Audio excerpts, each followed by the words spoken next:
So without further ado, let's get right into it. All right. So I'm gonna read a couple stories, and you just sit back and relax and enjoy yourselves. The name of this story is called "The Winner's Curse." All right, let's get to it.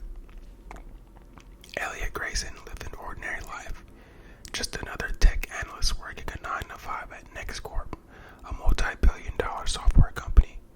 But what kept him going wasn't the spreadsheets or reports, it was the underground NextCorp Mystery Challenge, a high-stakes puzzle game rumored to have $100 million in grand prize.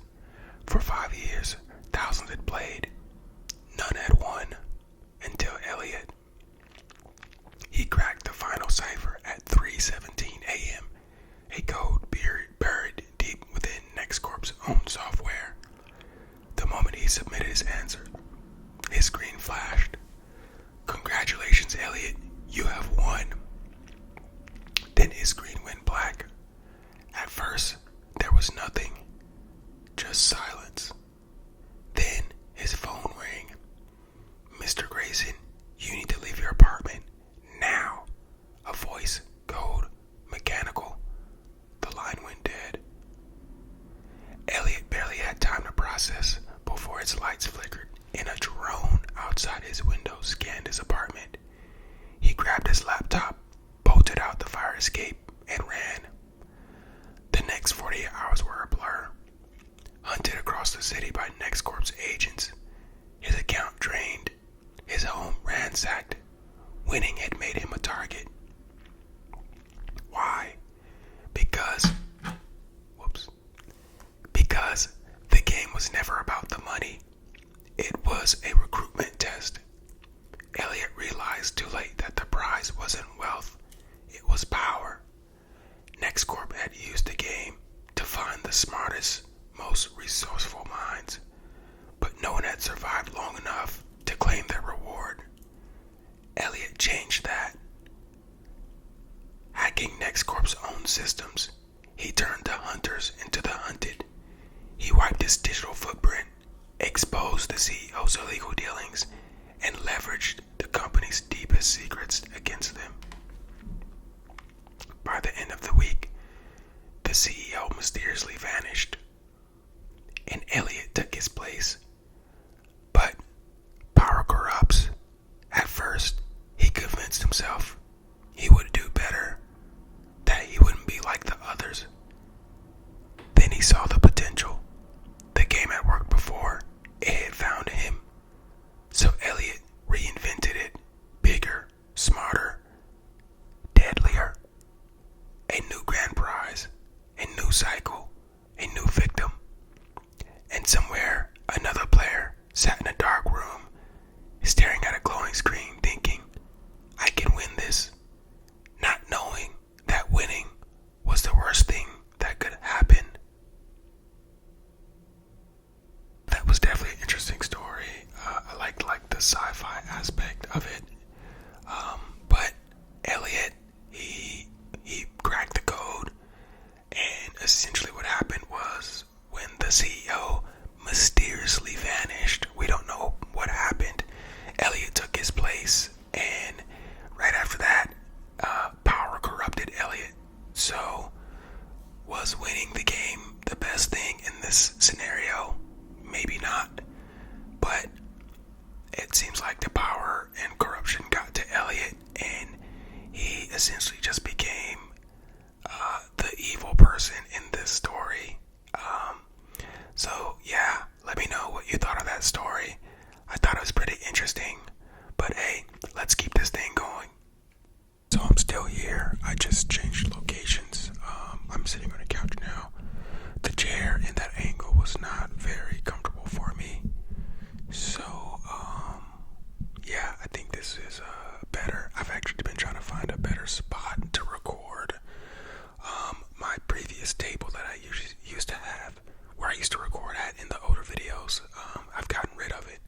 darkness. He was easily tempted by greed and selfish ambition. One day, as Elias walked through the marketplace, he saw a merchant displaying a chest of gold coins. The temptation was overwhelming. Though he had enough to live comfortably, the thought of possessing more clouded his judgment. That night, he crept into the merchant's tent and took a handful of gleaming coins. His heart raced with fear, but the thrill of gaining wealth drowned out his guilt. We already know how this is going to end. Days turned into weeks, and Elias found himself stealing more, justifying each act with excuses. The more he took, the less satisfied he became. One evening, an old blind man approached him and grasped his arm. "Son," the man said, "you walk a path of fire. What will you sacrifice to escape the flames?" Elias was taken aback. "What do you mean?" "The hand that steals, the eye that covets. Better to lose them than to lose your soul." Elias recoiled, shaking off the old man's grip, but the words haunted him. That night, he dreamt of a great chasm filled with fire. He stood on the edge, weighed down by golden chains. He tried to move, but the weight dragged him closer to the abyss. A voice thundered from above, "Let go or be lost forever." Awaking in a sweat, Elias knew what he had to do. At dawn, he returned the stolen gold to the merchant and confessed his wrongs. The merchant, though stern, saw the sincerity in Elias's eyes and forgave him. Determined to change, Elias left behind the comforts of his old life and dedicated himself to helping the poor. Though he lost his wealth, he gained peace. The temptations never fully disappeared, but he learned that true riches lay not in gold, but in a heart free from the chains of sin. And so Elias lived the rest of his days not as a man of great wealth, but as one who saved his soul. For he had chosen to cut away that which led him astray, knowing it was better to enter life whole in spirit than to be consumed by the fire of his own desires. I like that story because, it actually ended kind of good. Earlier I said, you know what is going to happen? I was actually wrong. I thought it was going to end very bad for Elias, but it looks like he had a change of heart and did not allow himself to be consumed by greed and wanting more. And I think that's just actually something that we can learn from, in our lives too. That we shouldn't let, things like that cloud our judgment. And, to not be tempted by greed and things like that, because, it could lead to selfishness and other things that doesn't help others. We're kind of here to not just for ourselves, but to help others too and do great things. So I like that story, and I hope you did too. Alright, let's do another story, and this one is going to be a scary story. I know how much you all love the scary stories, so I plan on doing a lot more of those on this channel in the future. But let's get to it. This one's called Haunted Whispers. The old town of Black Hollow had always carried an air of mystery. Nestled deep within the valley, surrounded by dense forests that whispered with the wind, it was kind of place that kept secrets. Most of the residents avoided speaking of the Wraithwood Manor, an abandoned estate at the town's edge, shrouded in vines and decay. It was said that the house was cursed, but no one dared to test the rumors. No one, that is, except for Daniel Moore. Daniel was a skeptic, a man who prided himself on logic and reason. He had grown up hearing the stories of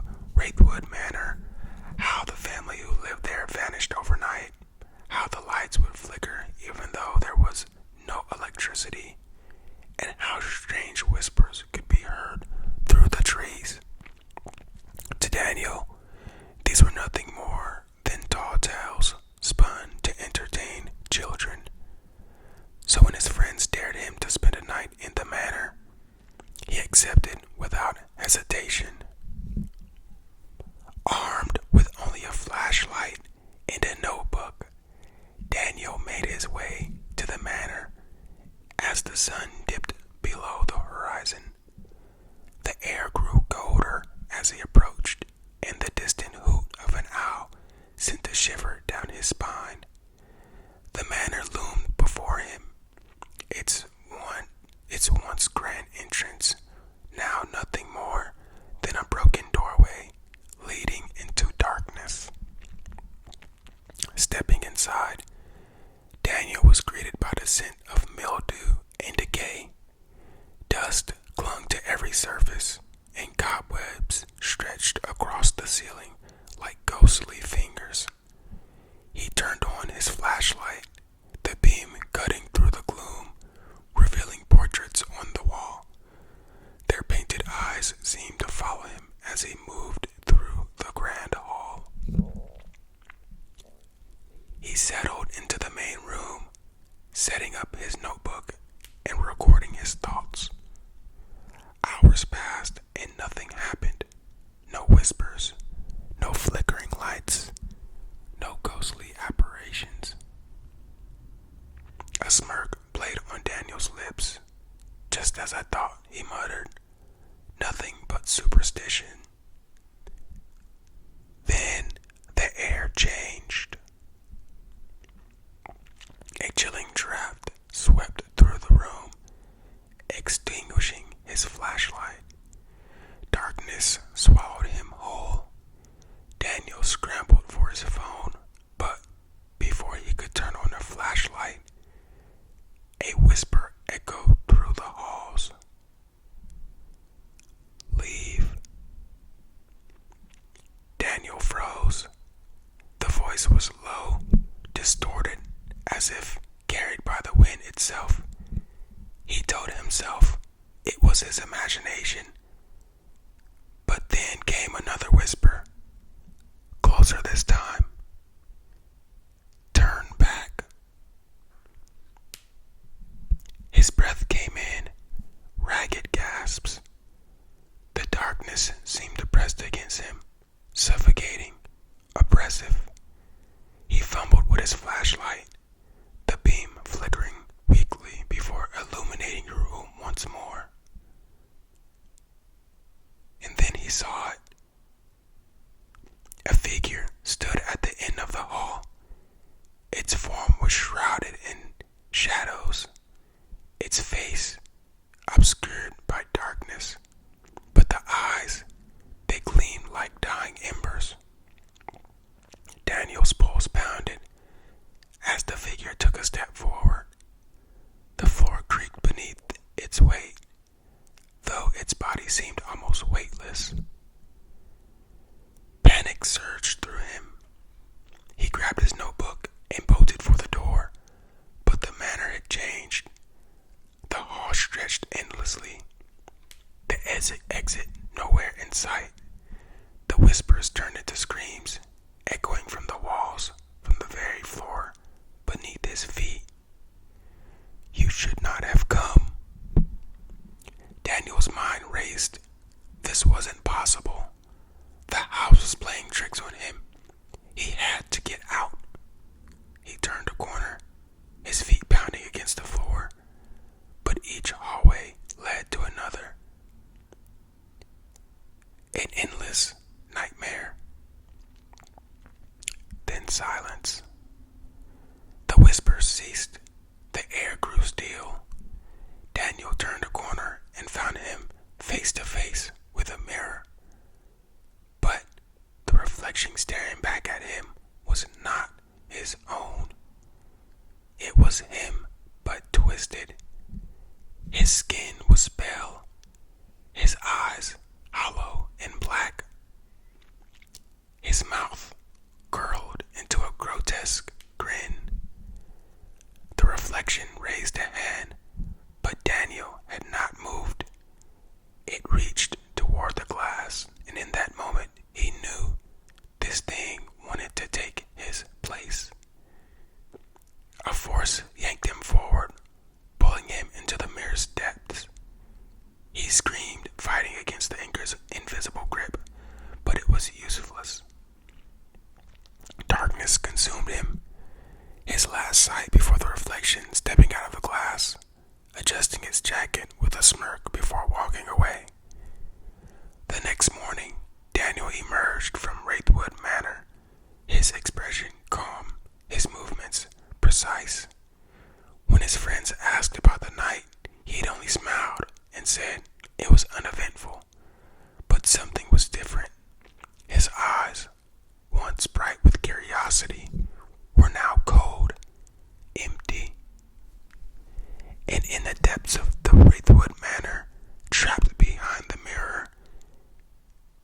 Moore pounded against the glass, screaming soundlessly, forever imprisoned in a house that had finally claimed another soul. I'm not gonna lie, that was pretty scary. I was getting chills over here reading it. This was my first time reading it. I didn't actually read this one before. But, I mean, hey, Daniel wanted to test the waters, and it looks like he went into the deep end. But, hey, I guess that was a lesson that he learned. Let me know what you thought about this story in the comments. This was really good. A really good, like, just spine-tingling, creepy story. I hope you all enjoyed it. I really do appreciate everyone who's rocking with me. Everyone who is coming across this video or who's just watching all of my other videos. All of my subscribers and everyone who supports me. It really does mean a lot. It just makes me want to keep going, because I know that I'm not doing this for myself. I'm doing this for the many of you who enjoy this type of content and who enjoy ASMR. And I'm really just thankful for the entire community and everyone who watches my videos and everyone who just interacts with me and with each other. It means a lot. And so I just want to say thank you to everyone who has subscribed or is planning on subscribing. I plan on doing a lot more this year, and I'm just so excited to try new ideas and new things, stories, but also really anything that you all are interested in. I always, mention, and I like to at the end of videos, if you have any ideas or if you want me to do a type of video, let me know, send it in the comments, put it in a video, just let me know, and I could definitely check it out and maybe do it. I'm always open to new ideas. I've gotten a lot more comfortable with just being on camera and speaking into a microphone. I remember how kind of weird and awkward it was in the very beginning when I started doing this. But, I mean, it's just an example, that if you want to try something new, to do it. I originally started doing this because I came across ASMR videos on TikTok and things like that, and I thought it was just so interesting to build a community of awesome people, but to also help people sleep and relax. I think at that time in my life it was very stressful. I had a lot of things going on in my personal life, and I just needed to find a way to relax. And I thought, what better way than to help others relax? I used to play, and I still kind of do, but I used to play video games to help relax. And after a while, that just really wasn't enough to help me calm down and de-stress and step away from, all of the worries and troubles in daily life. So I don't think any of this has happened by accident. I don't think any of you have subscribed or come across this video by accident. And again, I'm just thankful to even be able to sit here and create, and to help others by doing these types of videos and things like that. So, as always, if you have any ideas that you would like me to do or anything you'd like to know, drop it in the comment section or shoot me a message or anything like that, and I'll definitely check it out and see, about creating a video. But for now, that is the conclusion of this video. As always, feel free to subscribe, leave a comment, share it, or just watch and enjoy it. Relax, give it a thumbs up if you enjoyed it.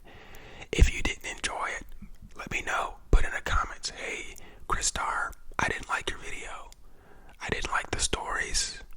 I don't like you. Hey, if that's how you're feeling and you like to express that, feel free to put in the comment section, you know. But any interaction is appreciated.